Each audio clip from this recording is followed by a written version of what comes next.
Hai, hello, salam sejahtera Malaysia, tuan-tuan dan puan-puan yang saya amat hormati. Saudara-saudara, terima kasih kerana terus setia dan bersama di dalam channel ini. Nah, baru-baru ini ada salah satu bos besar PH yang juga menteri di dalam Kabinet Kerajaan Perpaduan yang diarah untuk meletakkan jawatan. Nah, kenapa ada menteri di dalam kerajaan hari ini yang diarahkan untuk melepaskan jawatan? Sudah pasti di dalam kabinet kerajaan hari ini, mana-mana menteri yang tidak bekerja, menteri yang tidak menjalankan tugas dengan baik, sudah pasti ada gesaan daripada rakyat untuk mereka letakkan jawatan. Namun ini berlaku kepada salah satu kepimpinan daripada Pakatan Harapan setelah kalah saman fitnah. Hana Yeoh wajar letak jawatan menteri, kata satu tulisan yang dikongsikan oleh Syabuddin Husin. Kes saman fitnah oleh Menteri Kesihatan pada waktu itu Abdul Rahman Talib ke atas seorang ahli parlimen pembangkang Sini Vasagam, dan kes saman fitnah oleh Menteri Belia dan Sukan Hana Yeoh terhadap bekas Ketua Polis Negara Tan Sri Musa Hasan membawa pengajaran penting dalam konteks politik dan perundangan di Malaysia. Kedua-dua kes ini menggariskan implikasi besar yang timbul apabila seorang tokoh awam atau menteri mengambil tindakan undang-undang terhadap pihak lain atas dakwaan fitnah. Dalam kedua-dua kes, hasil keputusan mahkamah telah mencetuskan persoalan tentang kredibiliti.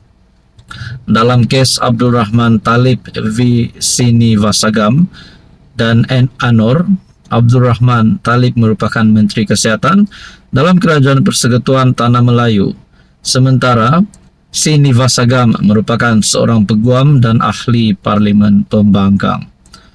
Berkaitan kes Hana Yeoh, pada 23 Disember 2024, ahli parlimen segambut merangkap Menteri Belia dan Sukan Hana Yeoh gagal dalam saman fitnah terhadap bekas Ketua Polis Negara Tan Sri Musa Hasan. Saman tersebut berkait kenyataan Musa Hasan pada forum wacana isu semasa perjanjian damai Hat Yai 1989, PKM menyerah diri di Universiti Teknologi Mara UiTM pada 30 Januari 2020. Nah, berkaitan dengan ini, wajar atau tidak Hana Yeoh lepaskan jawatan? Apa komen Anda? Hai, hello, salam sejahtera Malaysia. Selamat datang ke channel Fels Lifestyle. Terima kasih kerana terus setia dan bersama di dalam channel ini. Tuan-tuan dan puan yang saya amat hormati, baru-baru ini ada satu perkara yang amat panas di dalam channel ini, di dalam video ini, berkaitan dengan satu pertanyaan yang saya tanyakan kepada subscriber, kepada mana-mana rakyat Malaysia yang menonton video tersebut. Tahniah diucapkan kepada Musa Aman yang telah dilantik menjadi TYT Sabah yang baharu. Namun saudara-saudara, pelantikan TYT Sabah yang baharu ini adalah satu perkara yang amat baik. Musa Aman dilantik kerana sudah pasti pihak-pihak yang berkepentingan merasakan Musa Aman layak untuk menjadi TYT Sabah. Tahniah diucapkan. Namun ada komen di dalam video admin, apa sebab sampai Musa Aman yang mungkin ada penyebab untuk Musa Aman dipecat ataupun letak jawatan sebagai TYT? Saya tidak berharap begitu, tetapi di dalam ruangan komen ada yang berkata, pecat saja, jangan ganggu pribumi Sabah. Musa Aman kami tak terima. Ada yang berkata begitu. Ada juga berkata, benar, Musa tak layak sandang tugas ini. Di dalam komen yang lain berkata, ini kalau macam ni tak adil. Pelantikan Musa sebagai TYT Sabah bukan lantikan daripada rakyat Sabah sendiri. Pecat Musa sebagai TYT Sabah. Bubar Parlimen Sabah. Nah, saudara-saudara, ada yang berkata, pelantikan Musa Aman, TYT, adalah permainan politik. Sepatutnya pelantikan TYT bukan permainan politik. Ada yang kata, kami orang Sabah tak sokong pelantikan TYT Sabah. Semua pemimpin di Malaysia harus menghormati rakyat.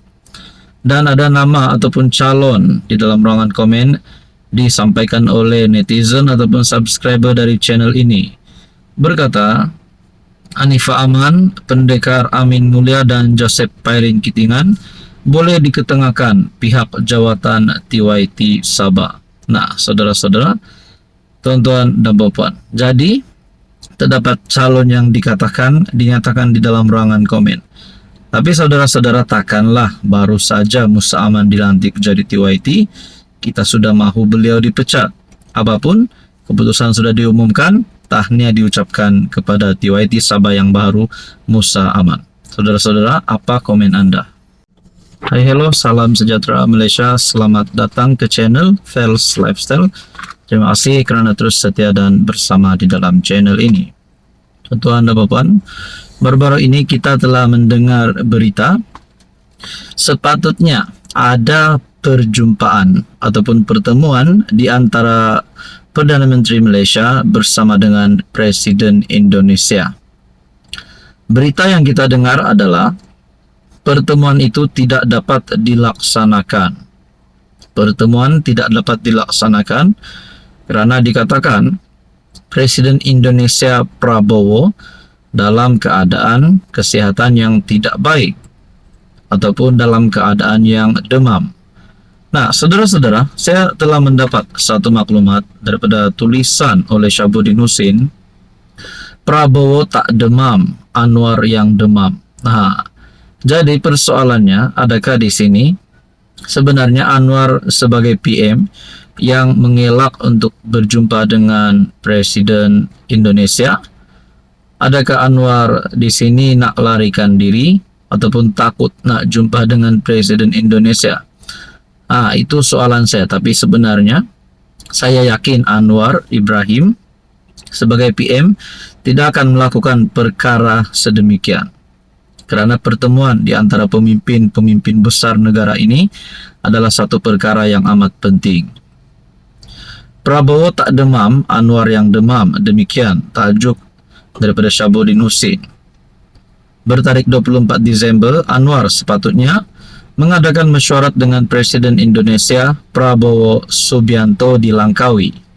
Tapi Anwar yang sudah berada di Langkawi kemudian memaklumkan mesyuarat tidak dapat diadakan kerana Prabowo demam.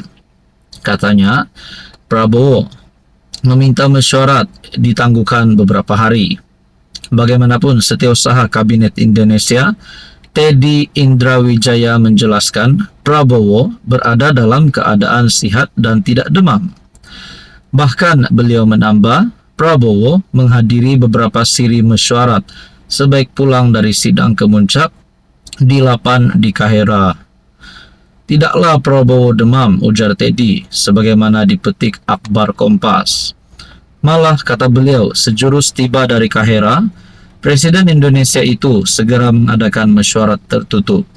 Ada videonya yang telah tersebar, kata Teddy. Laporan berita Teddy itu kemudian segera dikongsi memenuhi ruang media sosial Malaysia sambil kecaman menghujani Anwar kerana didakwa tidak berkata benar ataupun bercakap bohong.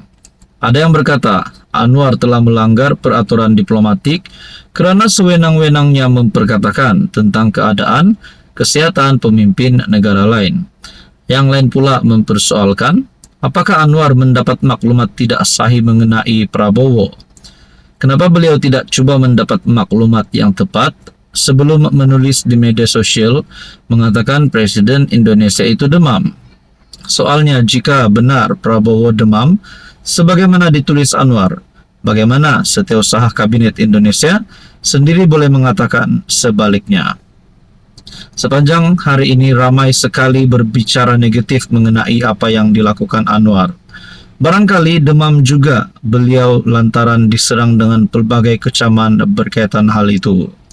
Barangkali tambah demam lagi Anwar, ialah kerana tiada seorang pun daripada pasukan komunikasi dan penerangan kerajaan Madani termasuk Fahmi Fadzil yang merupakan jurucakap kerajaan tampil membelanya. Begitu juga penyokong-penyokong Anwar di media sosial, mereka pun sama tidak berupaya untuk tampil membela. Kebanyakan hanya tahu memuji, mengampu dan membodek saja. Saudara-saudara, adakah di sini Anwar Ibrahim sudah semakin hilang sokongan ataupun sudah semakin hilang taringnya? Nah, tapi pada akhirnya saudara-saudara, kalau nak tumbangkan Anwar pun, kita tunggulah pilihan daya yang seterusnya, bukan hari ini. Saudara-saudara, berkaitan dengan ini, apa komen Anda?